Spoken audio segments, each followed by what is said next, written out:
Perdón.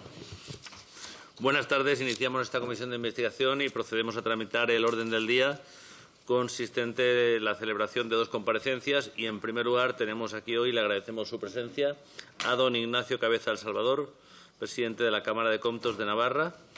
Y debo recordar que, de conformidad con lo dispuesto en el artículo 64.4 del Reglamento del Congreso, las comparecencias se desarrollan en régimen de publicidad y, de conformidad con el acuerdo adoptado por la Mesa de la Comisión en su reunión de 16 de abril de 2024, las comparecencias siguen el siguiente formato: 10 minutos de intervención inicial del compareciente para el caso de que quiera hacer uso de ella y 15 minutos de intervención de los grupos parlamentarios en orden de mayor a menor en formato de pregunta-respuesta, incluyendo dentro de este tiempo la contestación del compareciente. Al tratarse de una comparecencia sujeta a lo dispuesto en la Ley Orgánica 5/1984, se ha trasladado al compareciente la posibilidad de poder comparecer acompañado de la persona que designe para asistirlo, y, asimismo, esta Presidencia manifiesta expresamente su voluntad de salvaguardar los derechos del compareciente reconocidos por el artículo 1.2 de la citada Ley Orgánica. Les recuerdo igualmente la obligación contenida en el artículo 502.3 del Código Penal de no faltar a la verdad en su testimonio. Les recuerdo además que el objeto de la comisión, que es el tema sobre el que ha de versar su testimonio, es el siguiente: establecer los hechos, responsabilidades y enseñanzas sobre las condiciones en las que se llevarán a cabo los procesos de contratación para la adquisición de material sanitario por parte del conjunto de la Administración General del Estado y sus distintos organismos, y se investigará también la actuación de otras administraciones públicas en los términos previstos en el apartado siguiente: estudiar y valorar modificaciones de la legislación estatal en materia de contratación pública para evitar que aparezcan irregularidades en el futuro, y a tal efecto se investigarán los procedimientos de contratación llevados a cabo en las diferentes administraciones públicas. Y, sin más, le doy la palabra, en primer lugar, y para iniciar esta comisión, a don Ignacio Cabeza El Salvador, por tiempo de 10 minutos. Muchas gracias. Bien. Gracias, señor presidente. Buenas tardes, señorías. Comparezco ante esta comisión como presidente de la Cámara de Comptos de Navarra, que es el órgano de control externo de la Comunidad Foral. Si me permiten, quería trasladar brevemente unas peculiaridades de esta institución. Es un órgano técnico dependiente del Parlamento de Navarra, que se dedica a la gestión económico-financiera del sector público foral y que tiene plena autonomía en su funcionamiento. Aunque su dependencia es orgánica del Parlamento, tiene plena autonomía en su funcionamiento. Su función básica es fiscalizar la gestión económico-financiera de todo el sector público foral, así como de aquellos fondos públicos que se destinan a financiar o a ayudar o a colaborar con el sector privado. Se trata de un órgano unipersonal, en el que el cargo de presidente, que es el único cargo electivo, es realizado por el Parlamento de Navarra, y el que les habla fue elegido en abril de 2022, siendo el responsable único final de los informes. El resto del personal es todo funcionarios públicos. Nuestras relaciones con el Tribunal de Cuentas están reguladas en el artículo 18 bis de la Ley Orgánica de Reintegración y Mejoramiento del Régimen Foral de Navarra, que establece que la Cámara de Comptos remitirá sus actuaciones al Tribunal de Cuentas, y el dictamen del Tribunal de Cuentas será enviado con su respectivo expediente al Parlamento de Navarra, para que éste, en su caso, adopte las medidas que procedan. Por último, señalar que, dado que es un órgano unipersonal, la Ley Foral Reguladora de la Cámara establece o otorga un papel relevante a los auditores de la misma, que, recuerdo, son funcionarios públicos, especialmente en los procesos decisorios de elaboración y discusión de los informes, pudiendo, en su caso, el auditor ponente adjuntar un voto de discrepancia al informe presentado por el presidente. Destacamos que desde la creación de la Cámara no se ha dado nunca este supuesto.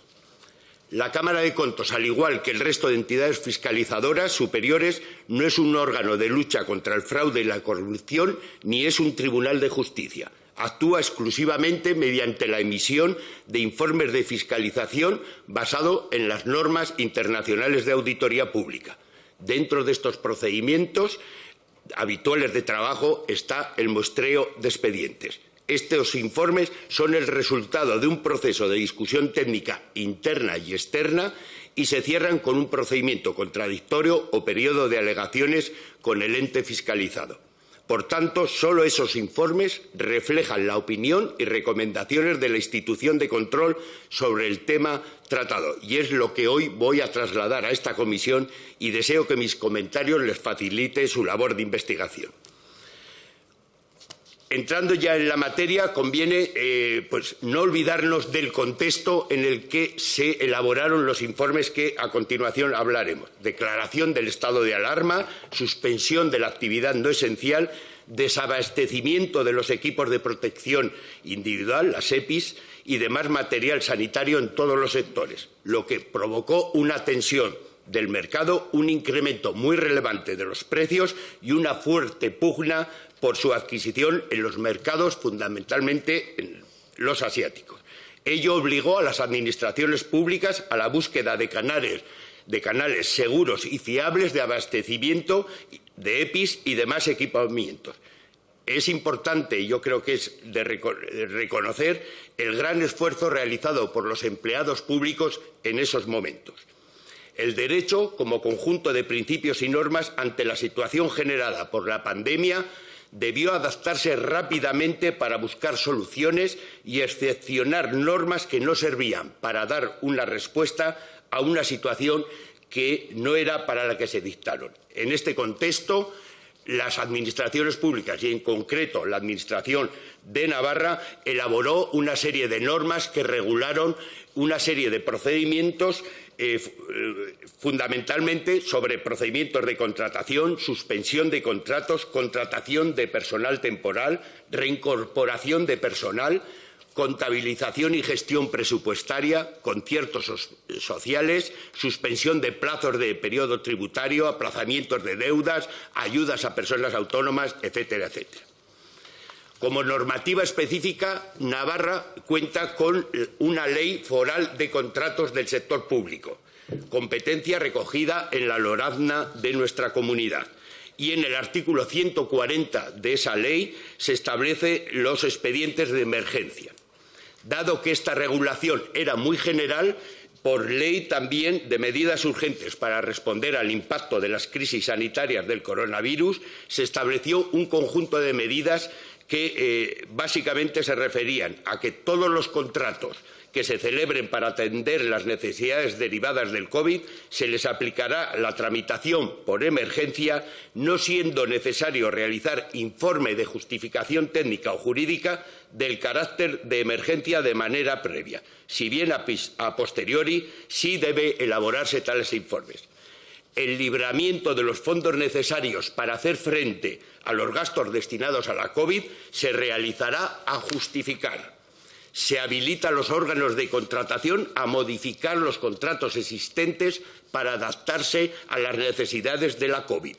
Los expedientes que se tramiten por emergencia estarán exentos de intervención previa en todas sus fases, incluyéndose las órdenes de pago a justificar, pero no estarán exentos del control financiero permanente.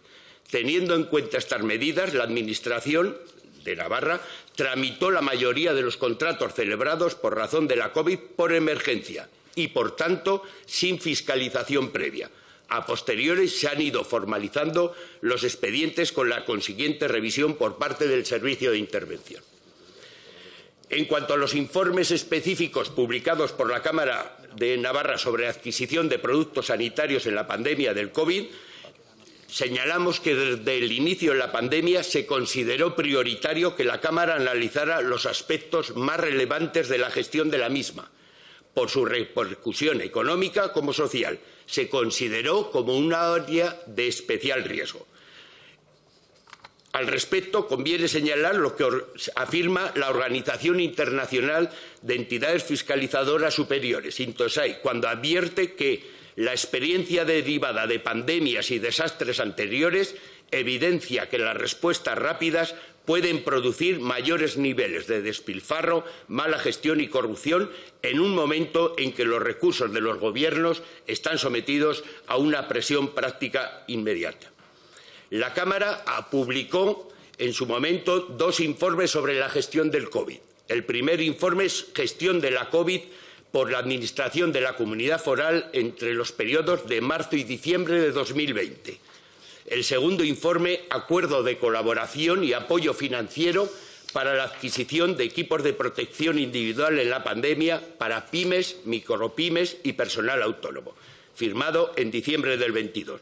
Estos informes fueron remitidos a esta comisión de investigación a petición de la presidenta del Congreso de los Diputados.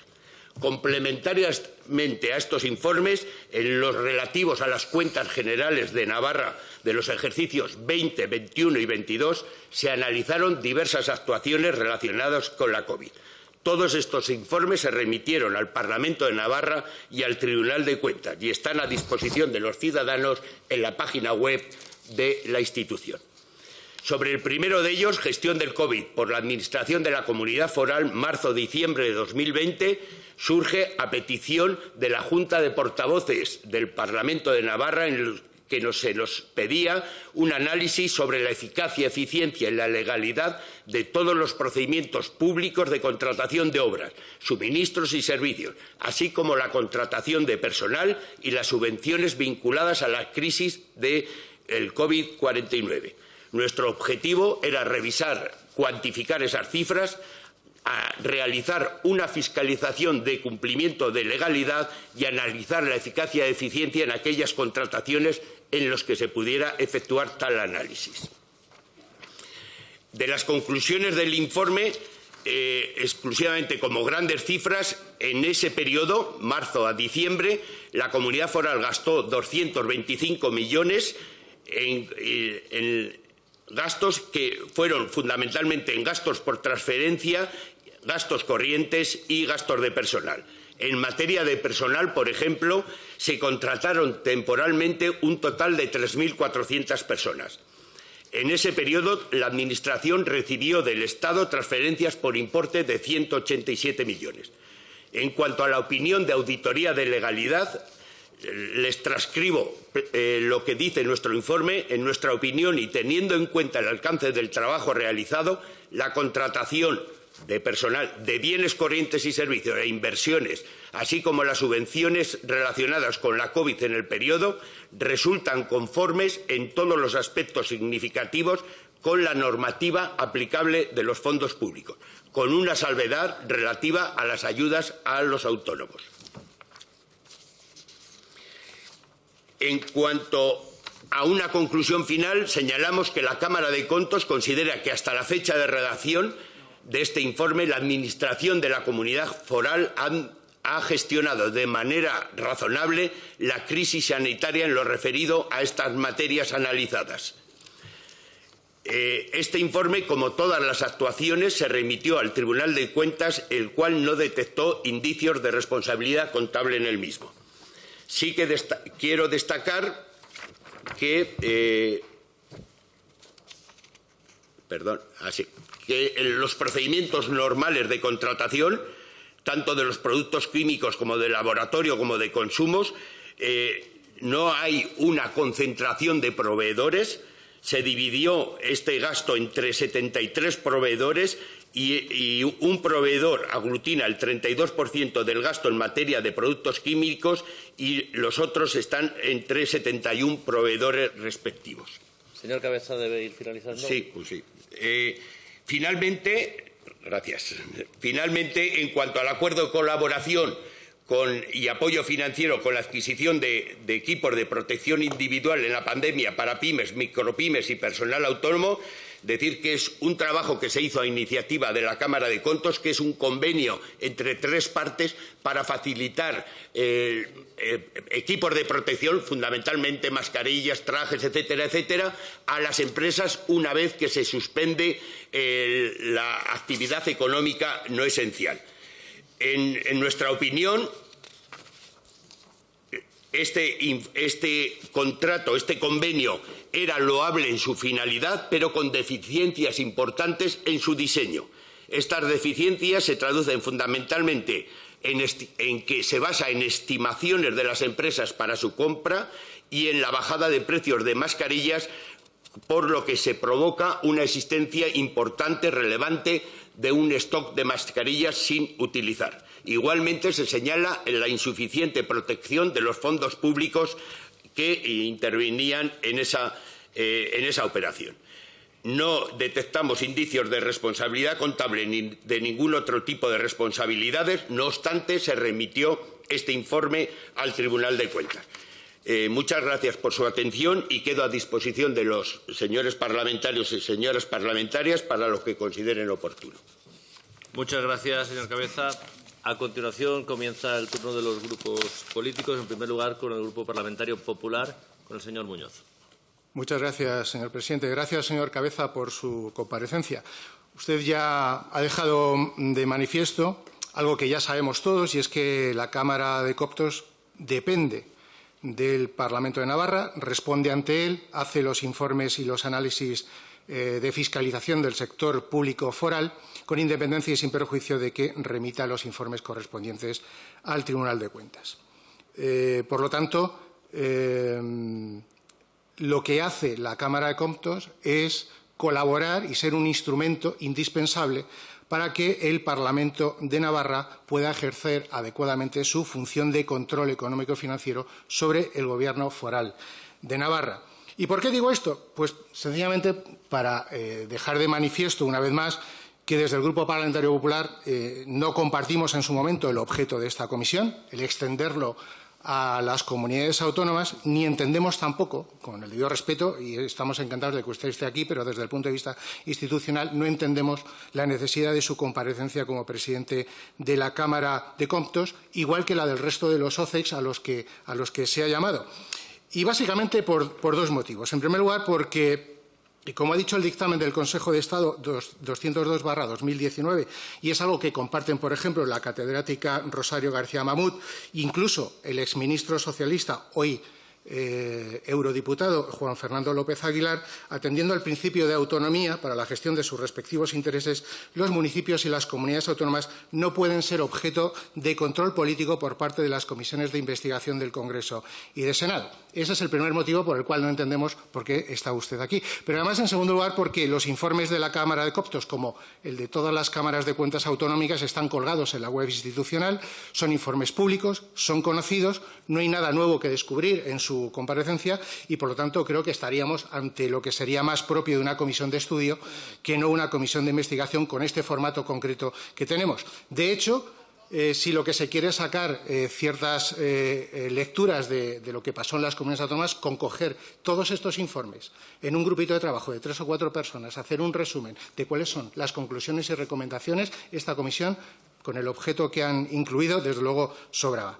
Pero bueno, además, incluso teniendo en cuenta cuáles han sido los dos informes que han hecho, desde nuestro punto de vista, el primero, el de gestión COVID, es un informe más financiero que de legalidad, con lo cual, para el objetivo de esta comisión de investigación, tiene poco que aportar respecto a lo que ha sido la gestión de la contratación administrativa, y el segundo no tiene nada que ver con el objeto de esta comisión, con lo cual, sinceramente, se pone de manifiesto que esta comparecencia no tenía ningún sentido y se demuestra una vez más lo que hemos dicho, que aquí se ha hecho un listado de comparecientes y de documentos sin valorar y sin justificar la necesidad y la oportunidad de quienes tienen que venir a comparecer, ¿no? Pero bueno, ya que está usted aquí, evidentemente, pues tendremos que agradecérselo y hacerle alguna cuestión. ¿Tiene usted constancia, por ejemplo, de que algún contrato de emergencia de adquisición de material sanitario por el Gobierno foral de Navarra esté siendo objeto de diligencias de investigación por parte de los tribunales o investigado por la Fiscalía Europea? Desde luego no tengo ninguna constancia al respecto. A nosotros tampoco. Y es importante por una razón, porque esta comisión y su objeto amplio para investigar comunidades autónomas se ha hecho con la intención de hacer ver o de diluir el escándalo de los contratos de la trama del Partido Socialista Koldo de la Administración General del Estado y que se extendió a 2 comunidades autónomas como es Baleares y Canarias. Pero claro, es que el resto de las comunidades autónomas no tienen una investigación en la Audiencia Nacional ni tampoco en la Fiscalía Europea, como ocurre en esos casos, con lo cual es evidente que su comparecencia aquí pues, no tiene mucha relación con lo que tenemos que analizar. Por eso no le voy a hacer preguntas concretas sobre expedientes concretos de Navarra, pero sí me gustaría hacerle algunas preguntas técnicas que a lo mejor nos sirven para poder interpretar lo que ha pasado en otros sitios y en otros casos. Bien, cuando ustedes realizan auditorías, lógicamente, todos los OCECs aplican la normativa en vigor de acuerdo al principio de jerarquía. Pero me gustaría que nos indicase cuáles son las fuentes de referencia que usan para interpretar esa normativa. Es decir, ¿sería correcto decir que los OCECs, con carácter general, a la hora de aplicar la normativa, lo que hacen es tener en presente los criterios, la doctrina, en primer lugar, de la sentencia de los tribunales, la doctrina del Consejo de Estado, los criterios del Tribunal de Cuentas y, en su caso, de la Junta Consultiva de Contratación? Los trabajos que hacemos los tribunales autonómicos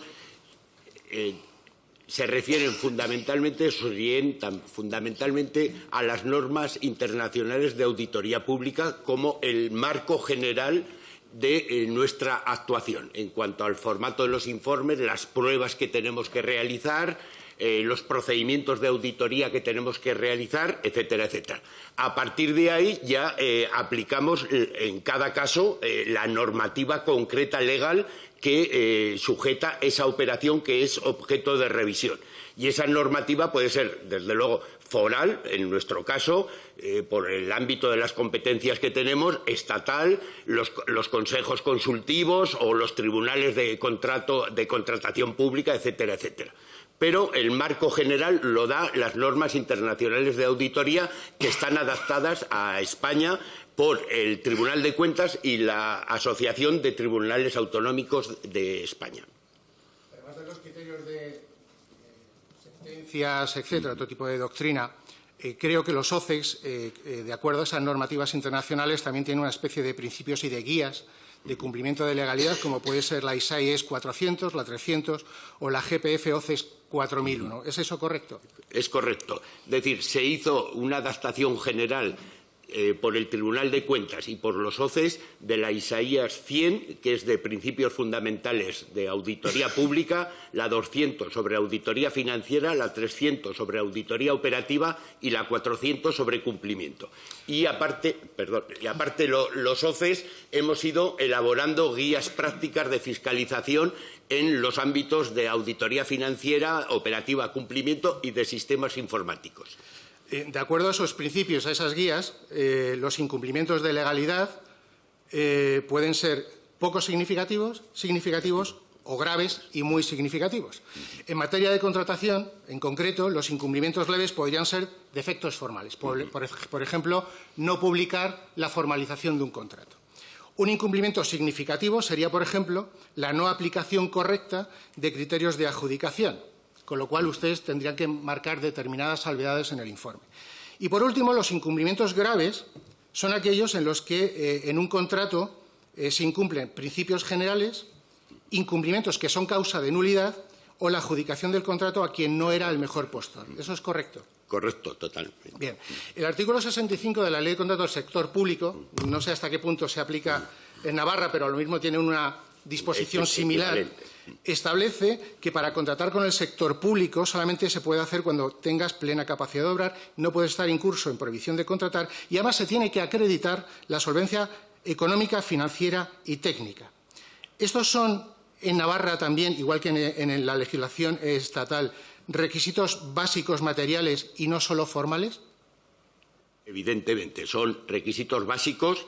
Lo que pasa que en el supuesto en que estamos trabajando sobre la COVID, todos o la mayoría de los contratos se hicieron por emergencia en los que no se aplicaban estos principios inicialmente. Luego habría que, al formalizar el expediente a posteriori, sí que habría que haber verificado esos requisitos.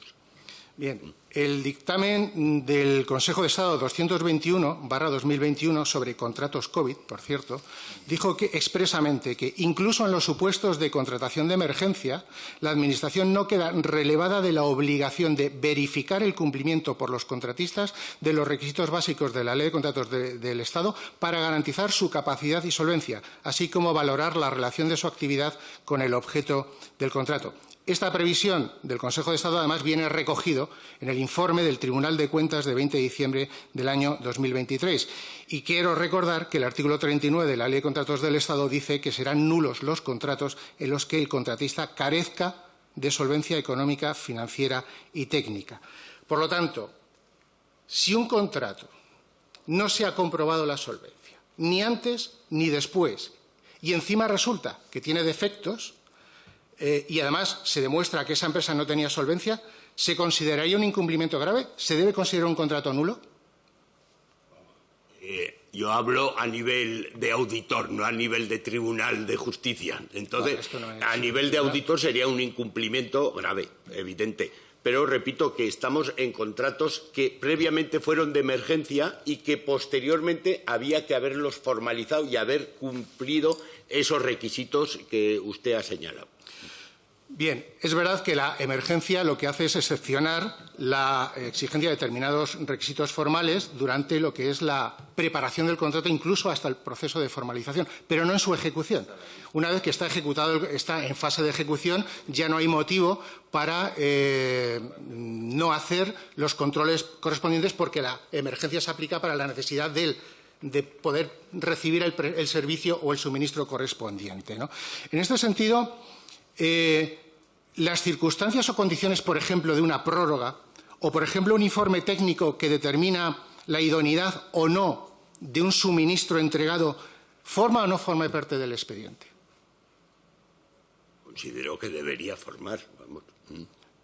Vale, gracias. No, lo digo porque aquí ha habido algún compareciente, como por ejemplo el señor Palomino, el señor Negueruela de Baleares, que justificaron, por ejemplo, la no entrega a la Fiscalía Anticorrupción de un informe del Centro Nacional de Medios de Protección que decía que las mascarillas que se habían entregado eran defectuosas. Cuando fue la Fiscalía no le dieron la documentación, lo taparon, diciendo que es que ese documento no forma parte del expediente. Pero bueno, aparte de formalidades, hablemos también de principios de buena gestión. Usted ya ha dicho, y estamos de acuerdo, que en aquellos momentos los suministros de determinados productos era muy complicado, las EPIs fue complejo, hubo escasez de oferta, un incremento exponencial de la demanda y hubo un incremento muy importante de los precios. Sin embargo, tal y como afirmó, por ejemplo, el ministro Illa en su comparecencia en esta comisión y en el Senado, el mercado durante la segunda mitad del año, especialmente el último trimestre, octubre, noviembre y diciembre del año 2020, el mercado se había normalizado tanto en cantidades, en tiempos de entrega y en precios que habían bajado muchísimo.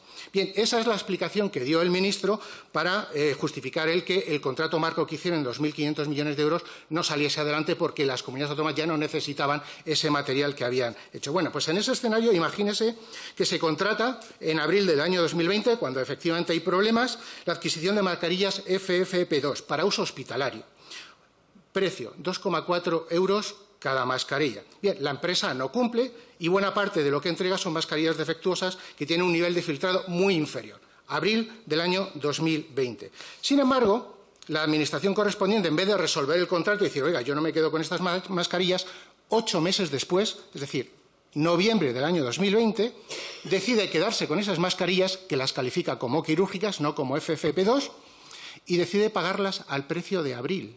Es decir, en noviembre el mercado ya estaba normalizado. Se podían comprar normalmente mascarillas quirúrgicas y no a 84 céntimos, que es lo que se pagó, sino a 15 céntimos. Es decir, un 560% más.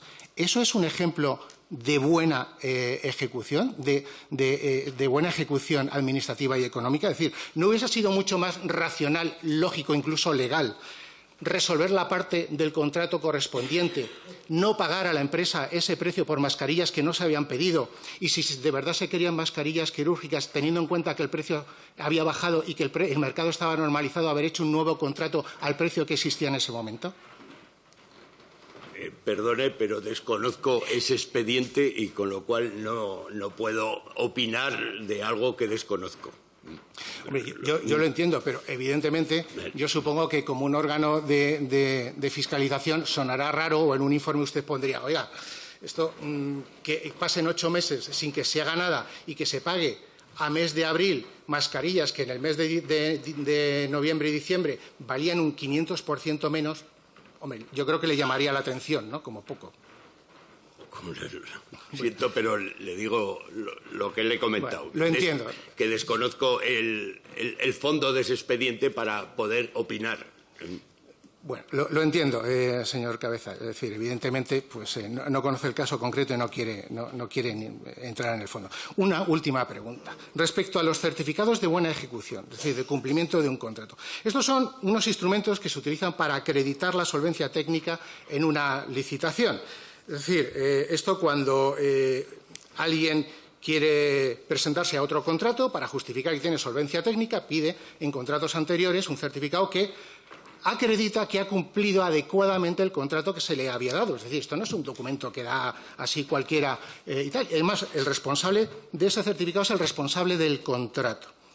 ¿Es correcto emitir un certificado de este tipo a favor de una empresa que ha incumplido un suministro? Es decir, por ejemplo, si una empresa incumple con el contrato, el órgano gestor sabe que ha incumplido el contrato. La empresa le dice, oiga, deme un certificado en el que ponga que yo he cumplido adecuadamente el contrato. ¿Es correcto dar ese certificado? Vuelvo a insistir un poco en lo que le comentaba antes.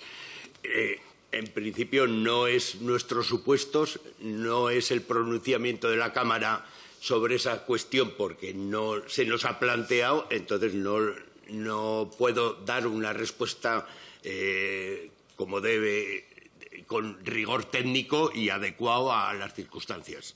Entonces, siento, pero no le puedo opinar. Sí, gracias, señor Cabeza. Yo, señor Muñoz, le rogaría que no sometamos a los comparecientes a cuestiones sobre las que no puedan realizar aportaciones y volvamos a la comparecencia del presidente de Comptos de Navarra, que seguro que estará encantado de informar sobre todo lo que tiene que ver con su señor presidente, yo me atengo, de hecho... Señor Muñoz, cuando yo acabe, habla usted. Creía que había terminado ya. Su experiencia y su formación.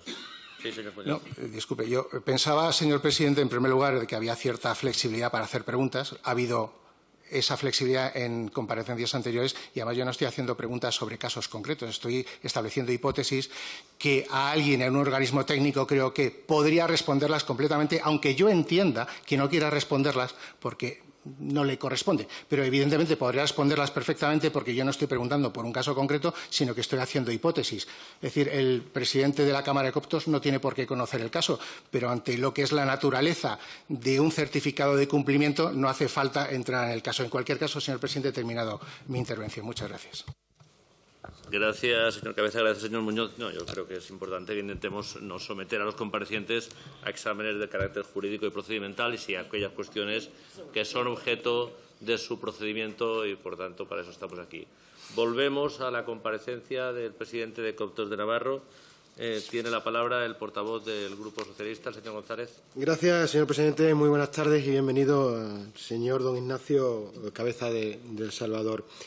Antes de nada, señor don Ignacio, yo nunca había visto cómo alguien en directo se hace una enmienda a la totalidad. Es decir, alguien que dice que esto no sirve para nada y luego lanza un speech de 15 minutos. De verdad, nunca había visto cómo alguien a sí mismo se hace una enmienda a la totalidad.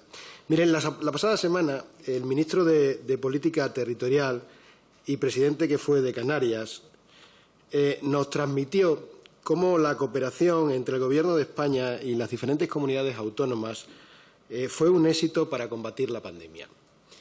A veces da la sensación que algunos partidos políticos quieren reescribir la historia y haciendo alusión al proverbio hindú, aquel que decía que cuando el sabio señala la luna, el necio mira el dedo, da la impresión de que muchos están más pendientes del dedo que de la luna. Miren, el Gobierno de España, sin hoja de ruta, sin manual, puso a disposición de todas las instituciones, de todas, y de todos los ciudadanos, todos los recursos disponibles y aún más para combatir la pandemia. Y España, por ejemplo, fue un ejemplo a nivel mundial en la tasa de vacunación por habitante. Desde esta comisión de investigación, como he dicho anteriormente, vamos a pedir responsabilidades y apuntaremos las enseñanzas, porque eso también lo recoge esta comisión, las enseñanzas a tener en cuenta. Pero nadie puede poner en duda que en este país se movilizaron los recursos que nunca antes se habían visto, que se salvaron muchísimas vidas, que se mantuvieron muchos empleos y que gracias a aquellas medidas hoy la economía va bien en este país. Don Ignacio Cabeza de El Salvador, en esta comisión de investigación, el objetivo, aunque algunos intenten manipular el objetivo de esta comisión, pero el objetivo es investigar los hechos, responsabilidades y enseñanza en torno a los procesos de contratación para la adquisición de material sanitario por parte de las administraciones públicas. en plural. Y también se incluirá ver aquello que han hecho otras administraciones públicas en plural. Es por ello que hoy empezamos con la Cámara de Contos de Navarra y en sucesivos días van a comparecer aquí muchas comunidades autónomas donde nos darán una visión de qué es lo que se realizó durante la pandemia.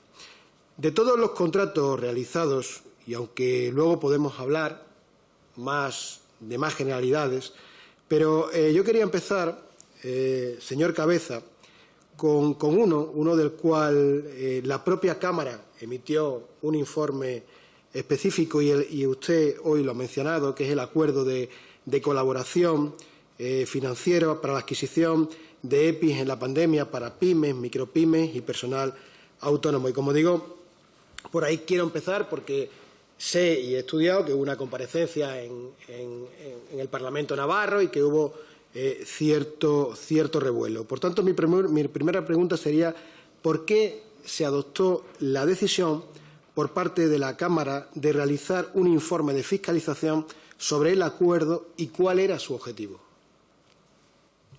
Bien, una vez que sale el problema de los stocks de estas mascarillas derivadas de este convenio, a la Cámara también le llega un informe de la Intervención General del Gobierno de Navarra poniendo de relieve una serie de deficiencias que ha detectado en la actuación de la empresa pública Sodena, que es la empresa financiadora del convenio. La Cámara consideró que era una actuación relevante y que había cierta notoriedad social sobre esta cuestión y decidió incluirla en su programa de actuación de manera autónoma, como hace siempre en estos casos. Y el objetivo era fundamentalmente dos. Uno, ver ese convenio, qué debilidades o qué problemática había derivado de la ejecución de ese convenio y, sobre todo, el segundo objetivo era intentar dar una salida al stock de mascarillas que estaban sin vender y que se estaba acercando peligrosamente su fecha de caducidad. Esos fueron los dos objetivos que perseguimos en nuestra actuación. ¿Considera usted que este acuerdo se realizó de forma transparente? Transparente, sí.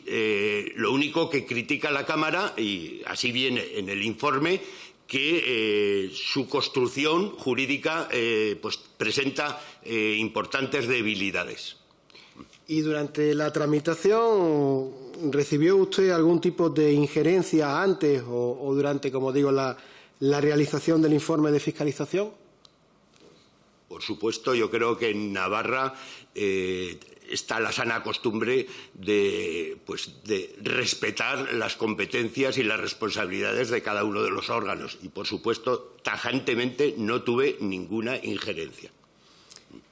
En el ejercicio de su función fiscalizadora, en este caso, y estoy en este acuerdo específico porque me he leído las comparecencias que hubo en el Parlamento de Navarra y quería preguntarle, ¿se ha advertido por parte de la Cámara de Contos la existencia de indicios de algún tipo de delito? Como bien claro viene en el informe, la Cámara no detectó ningún tipo de indicio de responsabilidad contable, que hubiera sido nuestra obligación remitírselo al Tribunal de Cuentas, y tampoco ningún tipo de otra relación de delitos o de responsabilidades que nuestra obligación hubiera sido remitírselo al fiscal del Tribunal Superior de Justicia. Y desde su punto de vista, ¿los órganos de control de auditoría del Departamento de Economía y Hacienda del Gobierno de Navarra funcionaron correctamente? Yo creo que hicieron una labor fundamental. La única pega que se le puede poner, por decir algo, es que fue a posteriori, pero es que su manera de actuar fue en control financiero a posteriori, con lo cual se produjo sus informes una vez que ya estaba toda la operación montada. Pero, evidentemente, actuaron de manera correcta y completa. Y, según el informe, ¿se aprecia que alguien se haya podido lucrar con el acuerdo? Desde luego, del informe no se desprende esa cuestión, no se desprende porque además hicimos un ejercicio de cuantificar cuál era la comisión que se había llevado el proveedor de mascarillas, que fue exactamente 495 euros. Vamos a cambiar de tercio porque usted también hoy ha hecho mención a otro informe de fiscalización que la Cámara realizó, concretamente gestión de la COVID-19 por la Administración de la Comunidad Foral de Navarra, al objeto de analizar la eficacia, eficiencia y la legalidad de todos los procedimientos públicos de contratación de obras, suministros y servicios, así como de la contratación de personal y de las subvenciones vinculadas a la crisis del COVID-19 realizadas por el Gobierno de Navarra. Mi pregunta, a nivel general, ¿cuáles fueron las conclusiones de ese informe?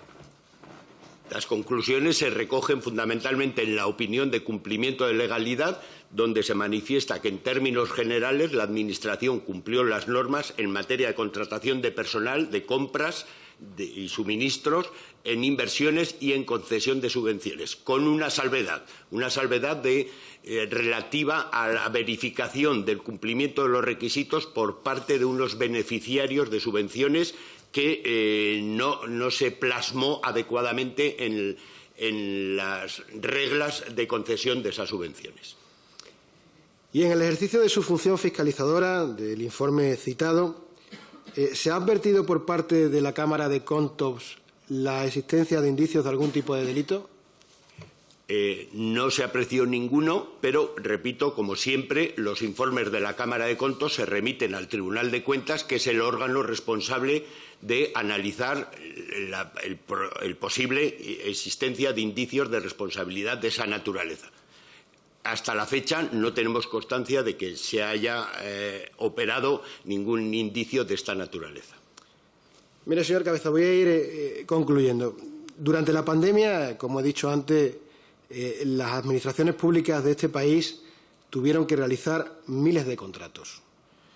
Y a mí me gustaría que usted, como profesional de las cuentas públicas y que tenemos hoy el privilegio de tenerlo aquí con todos nosotros, me gustaría que hiciera una valoración personal sobre cómo cree usted que funcionó en una situación como la que teníamos la contratación pública en España durante la pandemia y qué enseñanzas nos puede reportar aquello de cara a que en el futuro se puedan producir otras situaciones parecidas. Muchas gracias. Le recuerdo que no puedo hablar como persona sobre esta cuestión. Como profesional. Ni como profesional. Creo que ya le he comentado que la Cámara solo habla con sus informes. Entonces, yo creo que, si me permiten, pues no puedo entrar a valorar el resto de administraciones porque no sé exactamente. ¿Y de los informes que usted ha fiscalizado de Navarra, qué conclusión, por tanto, se puede desprender? Yo creo que la conclusión está bien clara en el informe, el primero que cita usted, cuando decimos expresamente que la Cámara considera que hasta la fecha de redacción de este informe, porque se refiere exclusivamente al ejercicio 2020, la Administración ha gestionado de manera razonable la crisis sanitaria en lo referido a contratación de personal, obras, compras de suministros y concesión de subvenciones. Pues muchísimas gracias. Eso viene en el informe. Muchísimas gracias. Gracias, señor González. Señor Cabeza, le recuerdo a los responsables de los grupos políticos que deberían preguntar a los comparecientes sobre cuestiones que son de su competencia y no que se alejen de lo que es su cometido, su experiencia y su trabajo profesional en sus responsabilidades. Tiene la palabra a continuación por el Grupo Parlamentario Vox el señor Campos. Muchas gracias, señor presidente. Muchas gracias, señor Cabeza, por su comparecencia. Tiene que saber que si por nosotros fuera, usted no estaría aquí. Ni usted ni otros muchos que están en una lista de comparecientes, porque tiene que saber también usted que fuimos los únicos que votamos en contra de la creación de una comisión de este tipo, porque sabíamos que de poco iba a servir. Bueno, de algo sirve, de dejar en evidencia al Partido Socialista en varias ocasiones, de eso sí que sirve. Pero realmente, para averiguar la verdad de todo lo que ha sucedido en una presunta trama de corrupción, por lo que vemos que se publica y que afecta de lleno al Partido Socialista, de poco está sirviendo. Como comprenderá y además, como ve, tenemos un presidente muy estricto. No nos podemos salir de sus competencias, de las competencias de cada compareciente. Espero que esto le guste al señor presidente. También tengo que decir que es muy estricto según quien sea el que pregunte, pero bueno. Señor Campos, no me haga intervenir y prosiga, por favor, que va bien. Muchas gracias, señor presidente. Yo me voy a referir principalmente a lo que usted mismo ha explicado al inicio y una serie de respuestas que ha dado. A mí me llama la atención que usted ha reiterado en varias ocasiones que vio textualmente importantes debilidades en la contratación. Entiendo que ha sido en el acuerdo. ¿Me podría explicar en qué consisten esas importantes debilidades y a qué afecta concretamente? Era referido al convenio este que acabamos de comentar. Pues fundamentalmente considerábamos dos aspectos. Primero, que no se establecía un mecanismo para dilucidar las posibles interferencias entre las distintas partes o las posibles responsabilidades de cada una de las partes cuando el mecanismo previsto no funcionó. Y, en segundo lugar, considerábamos que no quedaba suficientemente protegidos los fondos públicos que intervinieron en esa actuación. Es decir, evidentemente el problema fue que todo el convenio nace mediante estimaciones de necesidades de mascarillas y del resto de EPIs, pero al final esas estimaciones no se trasladan a pedidos en firme. Con lo cual, el proveedor de mascarillas compró esas mascarillas de acuerdo con esas estimaciones y al final nos encontramos con un stock de 1.800.000 mascarillas que, de acuerdo con el convenio, no se sabía de quién era el responsable de esas mascarillas, quién era el responsable que asumiera ese coste, porque eso no estaba contemplado en el convenio. A mí me parece muy grave. Claro, hay una responsabilidad importante. Si no sabemos quién es el responsable y cómo se designan, o como usted ha dicho, no se protegen esos fondos y precisamente se contratan nada más y nada menos que 1,8 millones de mascarillas y después no llegan las que se habían contratado y nadie se hace responsable, pues creo que la gravedad es manifiesta, ¿no? Las mascarillas llegaron y las mascarillas estaban almacenadas. Lo único que falló es que, como ya he comentado, que esa compra se hace en base a estimaciones que los miembros asociados a la Confederación Empresarial de Navarra dicen que van a comprar esas mascarillas cuando lleguen.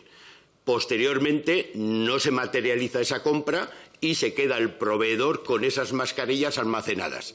Y como en el convenio no estaba regulado de quién era la responsabilidad, pues aún está el tema sin resolver efectivamente y definitivamente. Gracias.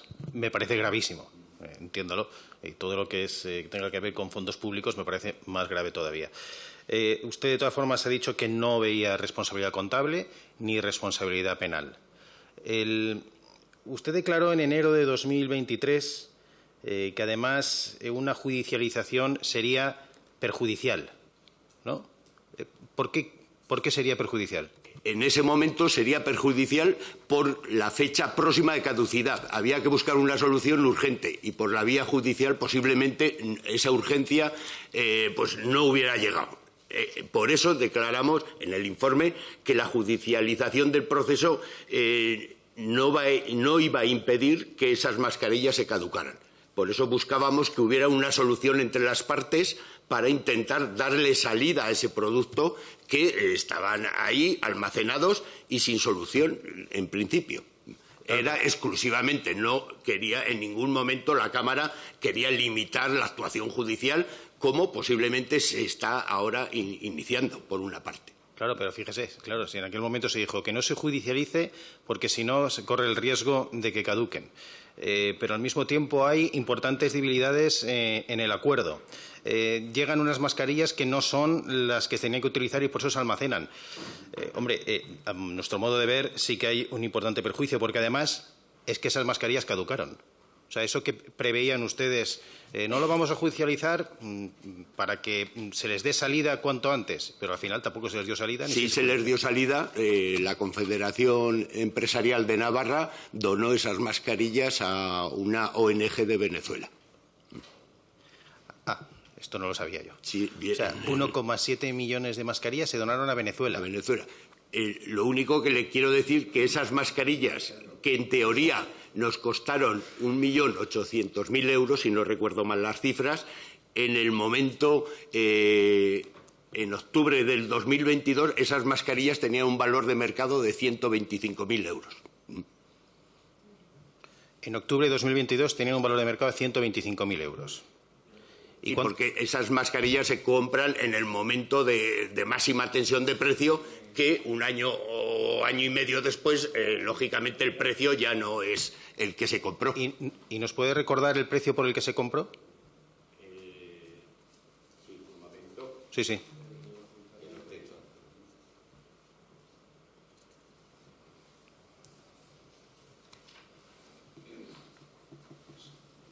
Las quirúrgicas a 0,43 y las FFP2 a 1,97. Fíjese.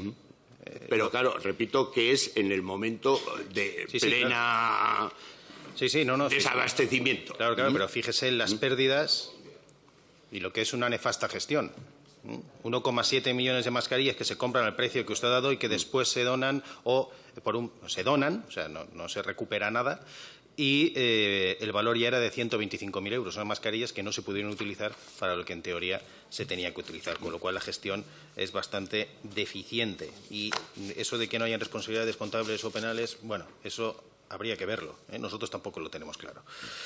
Quiero decir que no vemos claro que no hayan responsabilidades. Nosotros creemos que sí que hay responsabilidades contables, incluso pueden haber responsabilidades penales.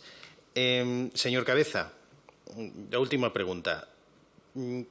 Cuando realizan esta auditoría, esta fiscalización, ¿ustedes recibieron algún tipo de presión, algún tipo de injerencia por parte de los responsables de gobierno? Ya le he contestado a su compañero, el portavoz del Partido Socialista, que en ningún momento tuve ningún tipo de presión de forma tajante y contundente. Muy bien, pues muchas gracias de nuevo por su comparecencia y ya le digo, si por nosotros fuera, usted aquí no hubiera venido. Muchas gracias. Gracias, señor Campos. Tiene la palabra por el Grupo Parlamentario Sumar la señora Vidal. Bueno, a mí me da la sensación que Vox acaba de descubrir pues, cómo funciona la economía y las variaciones de precios en un sistema capitalista, lo cual tiene su gracia.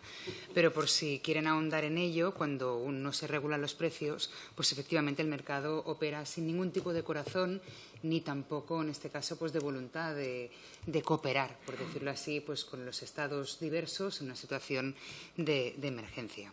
Bueno, bienvenido, señor Cabeza, le agradezco bienvenido usted y bienvenido también, entiendo yo, por extensión a la Cámara, en este caso pues de Comptos de Navarra, y le agradezco pues la pulcritud en su intervención.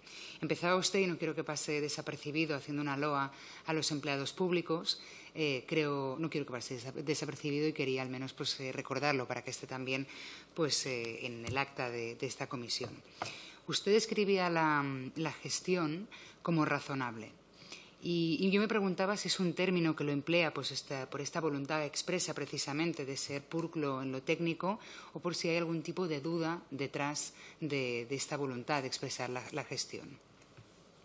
El término razonable es un término de auditoría. Es decir, se dice, salvo que se detecten salvedades relevantes y significativas que modifican la opinión, se dice siempre en términos generales que la actividad es razonable porque en muchos supuestos no miramos toda la actividad, hacemos un muestreo de esa actividad porque es imposible mirar toda la actividad. Entonces decimos que dentro del alcance del trabajo que hemos realizado, pues hemos observado que es razonable la actividad que ha desarrollado esa administración.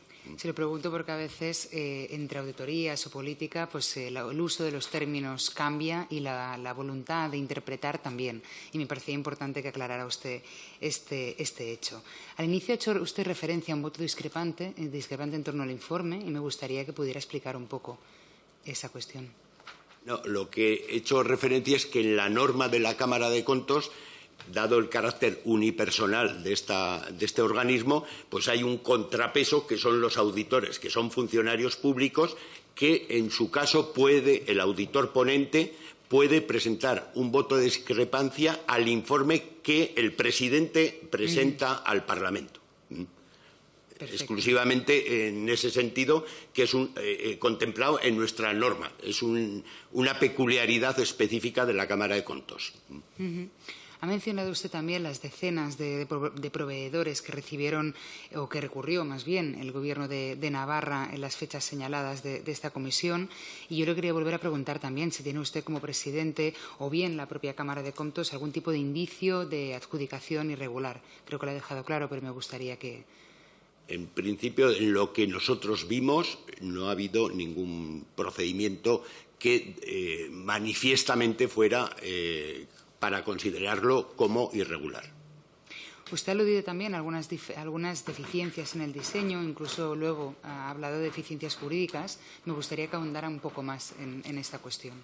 Era en el diseño del convenio. Ajá. Era fundamentalmente pues, lo que a nosotros nos llamaba la atención, era que un convenio que era loable en cuanto a su fin, porque era a dotar de protección a las empresas en el momento en que se abría la economía ya libre de restricciones por la cuestión, un convenio que nace a instancias de las asociaciones empresariales que piden colaboración al Gobierno de Navarra para tener eso, pues consideramos que no estaba bien construido en ese sentido, en el sentido de que no se contemplaba cómo había que resolver las posibles problemáticas de interpretación de ese convenio, que si todo hubiera ido bien no hubiera hecho falta, pero lógicamente al fallar la cuestión de las ventas efectivas de esas mascarillas, pues generó un problema que las distintas partes no acordaron resolverlo.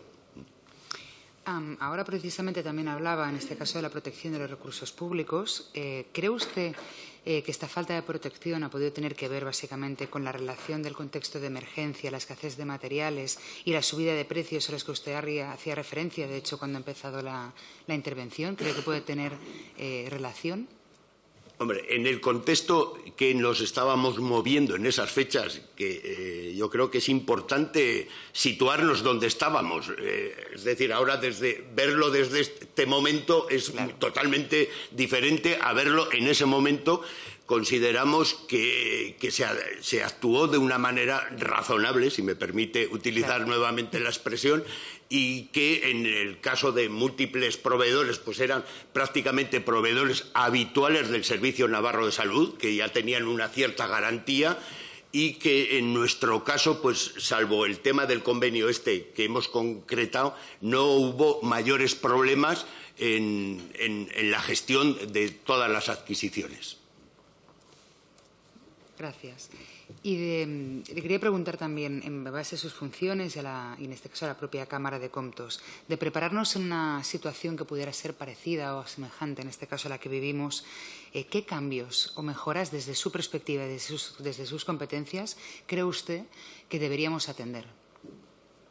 Bien, es una pregunta complicada. Yo creo que hemos aprendido a actuar frente a una pandemia. Pues posiblemente se habla de que va a venir otra dentro de no sé cuánto, no lo sé, esperemos que no. Pero desde luego lo que yo creo que sí sería necesario que se establecieran en todas las administraciones unos protocolos de actuación en situaciones de esa naturaleza para ver cómo debe responder una administración en esos momentos. La legislación de emergencia lleva años existiendo, de contratación de emergencia. Quizás en este caso pues ha supuesto un uso de algo muy específico a un uso muy generalizado para hacer frente a esas necesidades. Igual habría que replantearse si la actual regulación de la contratación de emergencia responde a una situación de múltiples actuaciones de emergencia o de pandemias, etcétera, etcétera, en la vida de las administraciones. En nuestro caso le puedo decir que se reguló, se detalló, se desarrolló el artículo de la ley foral de contratos sobre el tema de emergencias para intentar centrar un poco la cuestión, pero yo creo que igual sería una reflexión importante entre los legisladores y la Administración y los gestores darle un sentido a esta contratación de emergencia. Usted sabe que hay un cierto debate en torno a la necesidad, básicamente, de la flexibilidad propia de estos contratos de emergencia o bien girar un poco la tortilla, por decirlo así, y establecer más rigideces o de una forma como más estable. ¿Cree usted que en ese contexto, de haber existido esta rigidez, hubiéramos podido responder como país o como las diferentes administraciones con la celeridad que hacía falta en ese momento? Si me permite una opinión personal, con permiso del señor Muñoz, una opinión exclusivamente personal. Lo de legislar en caliente es peligroso, en nuestra opinión. Entonces, yo creo que hay que reflexionar sobre esa cuestión de la emergencia para ver si realmente, tal como está diseñada, que es un artículo muy breve en la ley de contratos, en la ley estatal y en la ley foral. Es un artículo que hubo una necesidad de desarrollarlo para acomodarse a las necesidades, pues posiblemente exigiría una reflexión conjunta de las cámaras legislativas, en este caso, para darle pensar si es adecuado o no esa legislación. Le agradezco mucho su comparecencia y agradecida, simplemente. Gracias, señora Vidal. A continuación, por el Grupo Parlamentario Mixto, tiene la palabra el señor Catalán. Muchas gracias, señor presidente. Señor Cabeza Ignacio, bienvenido. En primer lugar, he de lamentar que la primera vez que la Cámara de Cuentos viene aquí al Congreso de los Diputados sea para comparecer en una comisión de investigación ante un presunto caso de corrupción. Comentaba que la Cámara había hecho dos informes, uno de ellos referido al acuerdo de colaboración y apoyo financiero para la adquisición de EPIs en la pandemia para pymes, para micropymes y personal autónomo. Ha dicho también, esa era una de las preguntas que yo le iba a hacer o formular, es que ustedes hicieron este informe a iniciativa propia.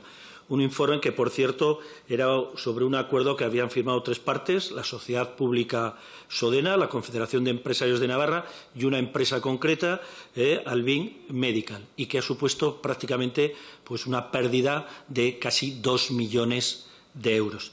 Ha comentado también que en este acuerdo la Cámara de Cuentos detectó deficiencias en su diseño y una cuestión que a nosotros también nos parece muy llamativo, insuficiente protección de fondos públicos. Evidentemente, luego así ha sido. Luego, también hay que tener en cuenta que las mascarillas unos meses, yo creo, antes de caducar, se donaron a ONG y esa ONG, pagándoles el transporte, creo que se iban a distribuir a Venezuela y a Siria, creo recordar.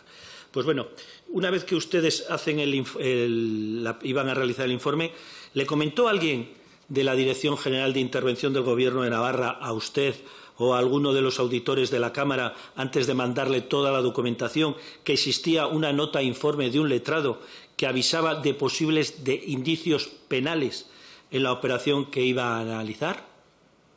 En la documentación que recibió la Cámara estaba esa nota informativa y esa nota informativa fue analizada por la asesoría jurídica de la Cámara como en todos los informes, no solo en este caso, sino en todos los informes, se hace una revisión de legalidad y se analiza si existen indicios de responsabilidad contable o indicios de otro tipo de responsabilidad. En este caso también se hizo ese análisis. La nota informe del letrado que redactó la misma, ¿les llegó a usted justo con la documentación o antes ya les habían facilitado o ustedes tenían conocimiento de esa nota informe en la que, como digo, se indicaba posibles indicios penales? Yo, si no recuerdo mal, yo creo que nos llegó conjuntamente, pero no les sabría ahora, tendría que mirar exactamente en qué momento llegó. ¿Sabe que esa nota informe fue la justificación que dio el consejero de Desarrollo Económico del Gobierno de Navarra para cesar de manera fulminante a la entonces gerente de la sociedad pública Sodena?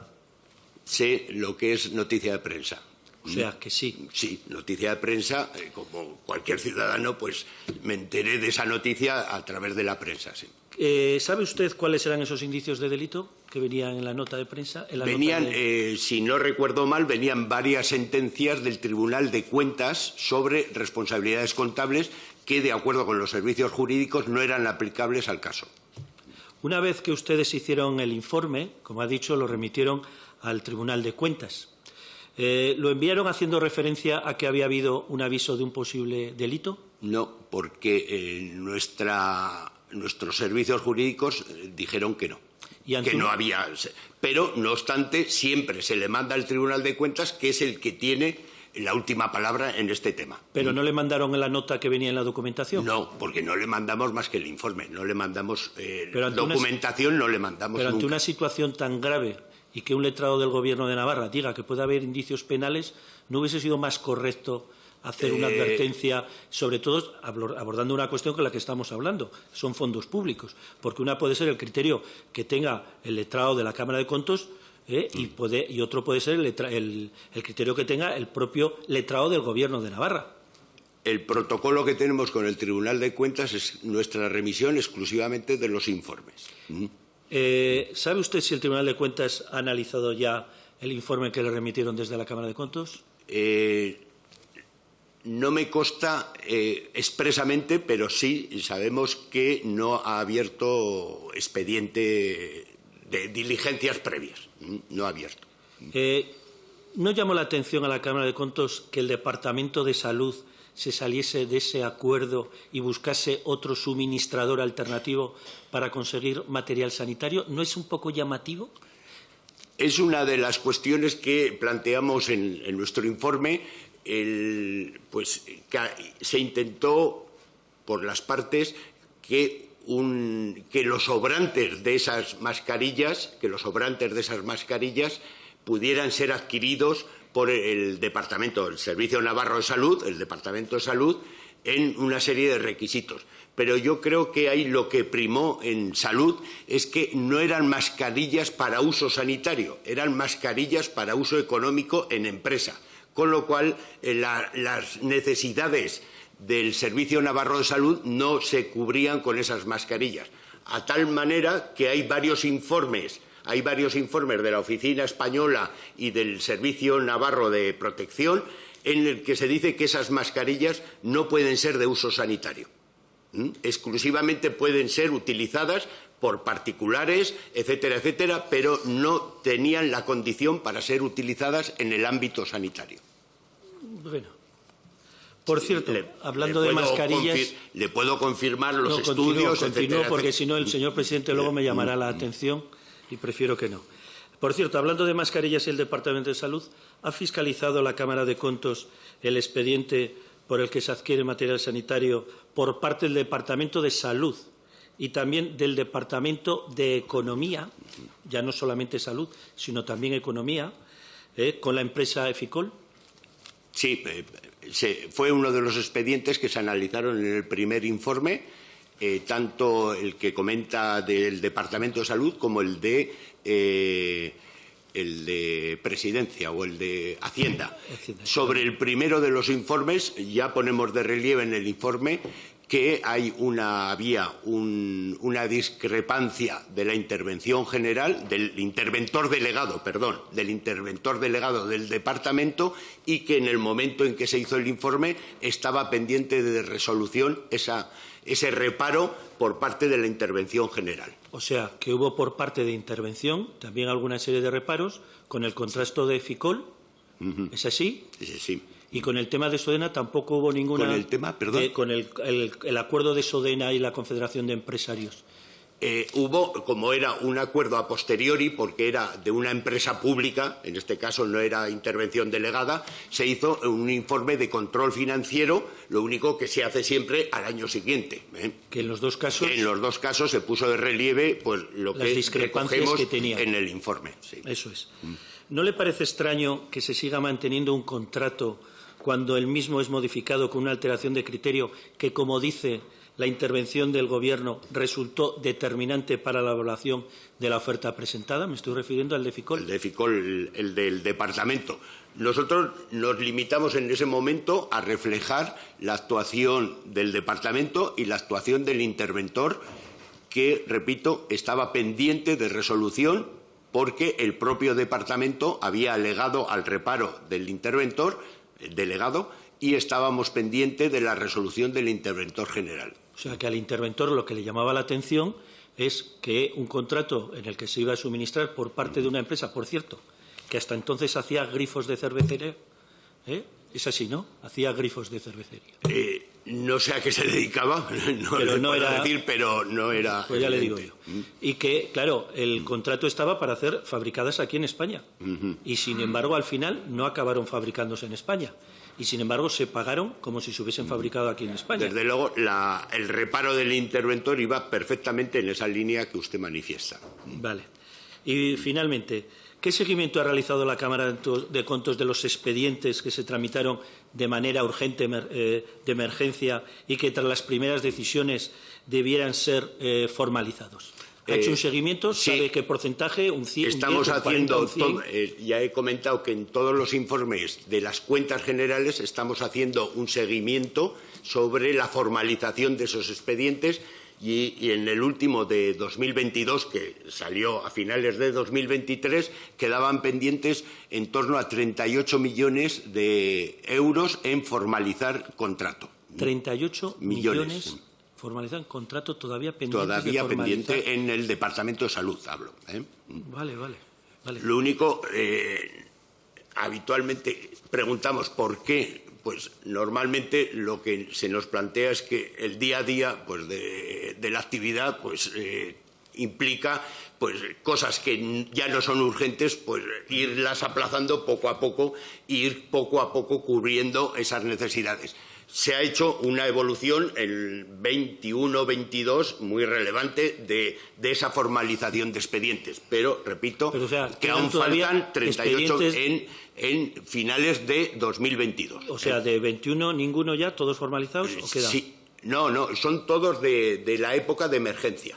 De la época de emergencia. O sea, de entonces, 2 o 3 Porque años luego después, ya, una vez que se pasó la época, ya no hubo adquisiciones de emergencia. O sea, 2 años, 3 años después, ¿todavía no se han formalizado? No se han formalizado en su totalidad. Muchísimas gracias. Y lo dicho, Ignacio, siento que hayas tenido que venir a una comparecencia, a una comisión investigada. Gracias por el trabajo. Gracias, señor Catalán, y gracias a don Ignacio Cabeza de Salvador por su presencia, por la información aportada y por la respuesta a las preguntas de los distintos grupos políticos. Se suspende la sesión hasta las 18 horas. Muchas gracias a todos.